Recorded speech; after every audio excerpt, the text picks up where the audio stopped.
And Aghori Aghori ఎక్కడైనా పెళ్లిళ్ళు చేసుకుంటారా? ఏ అఘోరి మాకైతే కనిపించలేదు. ఫస్ట్ థింగ్ నువ్వు అఘోరియే కాదు అని చెప్పేసి మేము అంటాము. సరే, నీ దృష్టిలో నువ్వు అఘోరి అయినప్పుడు అఘోరీలు పెళ్ళిళ్ళు చేసుకుంటారా? లేదంటే వాళ్ళు త్యాగాలు చేసేసి అలా ఉండిపోతారా? నువ్వు చెప్పు. నువ్వు చెప్పిన మాటలే కదా. ఆవిడ చెప్పిన మాటలు, అఘోరి చెప్పిన మాటలు ఏవి? అప్పుడు చెప్పిన మాట ఒకటి, సెకండ్స్లో మాటలు మార్చాలంటే అఘోరిని మించిన వాళ్ళు లేరు. అండ్ ఓకే, శ్రీవర్షిని విషయానికి వద్దాము. ఏమమ్మా తల్లి, నువ్వు ఆమెను పెళ్లి చేసుకుంటావా?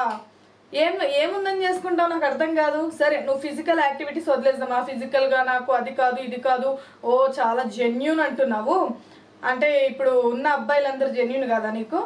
అంటే మన దేశంలో ఉన్న మా అబ్బాయిలందరూ జెన్యూన్ కాదు నీకు? అఘోరి మాత నీకు జెన్యూనా? ఫస్ట్ నువ్వు లోపము వాళ్ళలో వీళ్ళలో కాదు, నీలో ఉంది అని చెప్పేసి క్లియర్గా అర్థమవుతుంది. ఇలాంటి అంటే ప్రాక్టికల్గా మాట్లాడుతున్నా. నువ్వు హట్ అయినా, ఈ వీడియో చూసి ఫీల్ అయినా నాకు ఫరక్ కూడా పడదు, ఓకేనా? సో ఎక్కడో లేదు, నీకు 23 ఏళ్ళు అంతే, అంతకు మించి నీకు పెద్ద ఏజ్ కూడా లేదు, అర్థమవుతుందా? సో ఈ ఏజ్లో నీకు టిమటిమా అంటుందో మరి ఏమంటుందో నాకు తెలీదు. నువ్వేమన్నా ఫీల్ అవుకో ఈ మాట అంటున్నాని.